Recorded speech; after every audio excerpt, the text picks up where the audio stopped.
Dear students, nuclear radiation detectors के अब हम 15th लेक्चर को आज स्टार्ट करेंगे। हम कंटिन्यू करेंगे हमारे सेमीकंडक्टर रेडिएशन डिटेक्टर्स, जिसके अंदर दो पार्ट हम ऑलरेडी कर चुके हैं। पहला था जिसमें बेसिक फंडामेंटल्स, और सेकंड में हमने जो है वो प्रोसेसेस देखे थे। तो अब जो हम डिटेक्टर करेंगे हमारा वो है डिफ्यूजन जंक्शन डिटेक्टर। तो पिछली बार पीएन जंक्शन का हमने फॉर्मेशन भी देखा था और किस तरह से फॉर्म होता है। तो डिफ्यूजन जंक्शन डिटेक्टर्स जो हैं वो बेसिकली पीएन जंक्शन डिटेक्टर ही है, और पी टाइप और एन टाइप सिलिकॉन को इसमें यूज़ किया जाता है। कंस्ट्रक्शन करने के लिए आप सिंपल जो लेफ़्ट में डायग्राम है आप उसको देखें। उसमें एक पीएन जंक्शन दिखाया गया है जिसमें पी में आप पे होल्स मेजॉरिटी में हैं, इलेक्ट्रॉन्स माइनॉरिटी में हैं, और इसी सिमिलरली एन टाइप मटेरियल में नेगेटिव जो चार्ज है इलेक्ट्रॉन्स वो मेजॉरिटी में हैं और पॉजिटिव चार्ज जो होल्स हैं वो माइनॉरिटी में।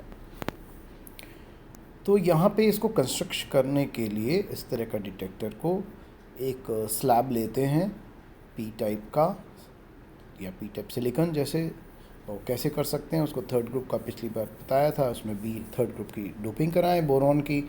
और अगर उसके स्लैब के ऊपर जो पी टाइप का स्लैब है उसके अंदर अगर हम पेंटावेलेंट जो एलिमेंट है फास्फोरस अगर उसको डिफ्यूज़ करा दें एक फेस पे तो वो एन टाइप एक बन जाएगा। लेकिन इसके अंदर दो लेयर्स आपके फॉर्म होंगी। तो it is a configuration with a P type and a N type material. तो इस जंक्शन जो बना है, अब इसके अंदर यदि हम कोई इलेक्ट्रिक फील्ड ना लगाएं तो आपने सेमीकंडक्टर्स फिज़िक्स में या इलेक्ट्रॉनिक्स में पढ़ा होगा। तो इसके अंदर पी के अंदर बहुत सारे होल्स रहेंगे और कोई ऑलमोस्ट नो फ्री इलेक्ट्रॉन्स होंगे जो लेफ़्ट में दिखाया है, और राइट में जो है वो बहुत सारे फ्री इलेक्ट्रॉन्स होंगे। और आपको पता है ऐसे केस में रिकॉम्बिनेशन जो है वो पूरा संभव होता है, और ये जो चार्जेस हैं they will not conduct current. अगर ट्रैपिंग साइट्स मौजूद हैं तो भी वो कंडक्शन में हेल्प नहीं करती हैं, क्योंकि उनका कुछ डेफिनेट लाइफ टाइम होता है और उसकी वजह से वो उसको कंडक्शन को रोक देती हैं। लेकिन यदि आप एक एक्सटर्नल इलेक्ट्रिक फील्ड लगा दें जो कि इस पीएन जंक्शन में अगर आप रिवर्स बायस यूज़ करते हैं, जैसा कि आप बैंड गैप निकालने के लिए भी एक्सपेरिमेंट्स में करते हैं या किसी और तरह के एक्सपेरिमेंट जो भी करते हैं जैसे डायोड में, तो उनमें आप रिवर्स बायस लगाते हैं to find the band gap और द करेक्टरिस्टिक कर्व। तो इस केस में जब भी आप ऐसी इलेक्ट्रिक फील्ड लगाएंगे तो इलेक्ट्रॉन्स जो हैं वो राइट में मूव करना शुरू करेंगे फ्रॉम द लेफ़्ट साइड, जो माइनॉरिटी कैरियर्स हैं, और जो माइनॉरिटी कैरियर्स हैं राइट में वो लेफ़्ट में जाएंगे। और इस तरह से जो बीच का रीजन है एक ऐसा रीजन बन जाएगा जिसके अंदर की कोई भी कैरियर्स मौजूद नहीं होंगे और उसकी एक फाइनाइट विड्थ होगी। इसको हम बोलते हैं डिप्लीशन लेयर रीजन या डिप्लीशन लेयर। ये जो डिप्लीशन लेयर है ये हमारे लिए आदर्श कंडीशंस प्रोड्यूस करता है जिससे कि आयनाइजिंग रेडिएशन का डिटेक्शन संभव हो पाता है। कारण क्या है कि जब भी कोई आयनाइजिंग, जैसे एक कंडीशन आपको बताई थी कि उसके लिए एक कंडीशन होनी चाहिए कि उसमें जो आयन पेयर्स प्रोड्यूस हो रहे हैं जैसे इलेक्ट्रॉन होल पेयर्स उस आयनाइजिंग रेडिएशन से वो बहुत ही स्मॉल क्वांटिटी में होते हैं। तो कैरियर्स का अगर फ्री रीजन होगा तो वो न्यूट्रल टाइप रीजन होगा और उसके अंदर जो भी क्रिएशन होगा electron hole pair that will be only due to the incoming radiation. It is not a contribution from the P type और एन टाइप मटेरियल।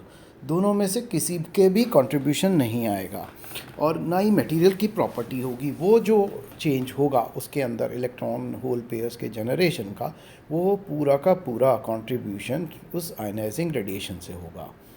तो ये जो डिप्लीशन लेयर है हमारे लिए बहुत ही यूज़फुल है और इसको यूज़ किया जाता है फॉर फॉर्मिंग द डिटेक्टर। इसको आप एक लिफ्ट में जो डायग्राम है उससे आप देखें, रिवर्स बायस जंक्शन में इसकी जो विड्थ है वो कितना वोल्टेज अप्लाई हुआ है उस पर, और जो डोनर या एक्सेप्टर एटम्स का कंसंट्रेशन है उनके ऊपर जो मूव कर रहा है, ड्रिफ्ट होके बाहर जा रहा है, वो उस पर डिपेंड करेगा। तो इसको समझने के लिए तो आप इसका एक छोटा सा यहाँ पे एक फॉर्मेशन देख सकते हैं कि इसकी कैसे कैलकुलेशन करें। तो उसके लिए एक पॉइजन्स इक्वेशन को आप लें जिसमें कि किसी भी सिस्टम के लिए एक फिक्स चार्ज डेंसिटी हो रो, तो d²v/dx² minus rho by epsilon जो है वो इसकी इक्वेशन हो जाएगी।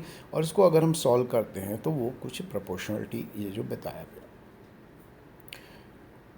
लेकिन जो रीजन इस डिप्लीशन लेयर के बाहर हैं वो बहुत ही हाई कंडक्टिविटी के हैं क्योंकि उनके अंदर चार्जेस रिसाइड कर रहे हैं अभी भी, और इसलिए इसमें जो रिवर्स करंट जो है वो उसके होने की डिवाइस में संभावना बहुत कम हो जाती है।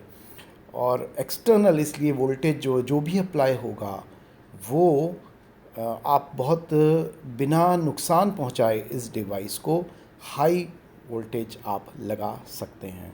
तो इस केस के अंदर जैसे अगर डिप्लीशन लेयर करीब 100 to 1000 माइक्रॉन्स की होती है नॉर्मली, तो आप इलेक्ट्रिक फील्ड करीब 10⁶ वोल्ट पर मीटर जनरेट कर सकते हैं, which is a very very high field. लेकिन इसमें ब्रेक डाउन नहीं होगा, ये एक सबसे बड़ा एडवांटेज है क्योंकि बीच में there are no charges, so there will be a very very low chance of break down. Now अब कैसे प्रोसेस होता है कि अब आयनाइजिंग पार्टिकल आ रहा है तो वो क्या करेगा कि इलेक्ट्रॉन होल पेयर्स करेगा, जो ऐसे पहले भी बताया है लेक्चर्स में, और ये इलेक्ट्रोड के द्वारा बाहर खींच लिया जाएगा और जिससे एक पल्स का फॉर्मेशन होगा, और वो पल्स जो है प्री एम्पलीफायर और एम्पलीफायर से होते हुए स्केलर में डिटेक्ट हो जाएगी। लेकिन यहाँ पे एक चीज़ बहुत इम्पॉर्टेंट है क्योंकि एन टाइप रीजन जो है वो नेगेटिव चार्ज इलेक्ट्रॉन्स हैं उसके अंदर, और कोई भी चार्ज पार्टिकल अगर आ रहा है तो वो नेचुरली उसके अंदर इलेक्ट्रोमैग्नेटिक इंट्रैक्शन होगा और वो अफेक्ट करेगा। तो अगर जहाँ से एंट्री हुई है यहाँ पे जैसे एन टाइप लेयर ऊपर है तो इसके अंदर वो लेयर बहुत ही थिन होनी चाहिए, नहीं तो क्या होगा कि उससे एनर्जी लॉस इस डिटेक्टर में हो जाएगा। तो इस डिटेक्टर में अगर इसका डायग्राम देखें, ये इसका स्कीमेटिक है जिसके अंदर एक पी टाइप सिलिकॉन वेफर बता रखा है और उसके बाद जो है वो एक डिप्लीशन लेयर है और एन टाइप से, और जो पार्टिकल इंसिडेंट रेडिएशन है वो एन टाइप लेयर को क्रॉस करके जाता है। इसमें डिटेक्टर बायस भी आपको देख सकते हैं, इसको आप ड्रॉ करें और उसको एग्जामिनेशन में भी इसको इस तरह से ही आप डायग्राम बनाएं। तो इसका सबसे बड़ा ड्रॉबैक यही है जो अभी नोट किया कि ये जो पार्टिकल है इस जब आएगा तो इसको इस मोटी लेयर से जो एन टाइप की है कंपैरेटिवली, यहाँ पे हम क्योंकि माइक्रोन की साइज़ की बात करते हैं तो एन टाइप का लेयर अगर फ्यू माइक्रोन्स भी है 100 माइक्रोन्स में, that is a thicker layer, तो हमें उससे भी पतली जिससे कि वो ऑलमोस्ट जो है वो ट्रांसपेरेंट रहे और एनर्जी लॉस नहीं हो, ऐसे डिटेक्टर की हमें पॉसिबिलिटी तराशनी होती है। तो इसका एक ड्रॉबैक यही है कि इसमें थिक लेयर है और इससे एनर्जी का लॉस जो है इन डिटेक्टर्स में हो जाता है। तो अभी ये और नेक्स्ट अब जो लेक्चर है उसके अंदर हम सरफेस बैरियर डिटेक्टर सिलिकॉन का करेंगे।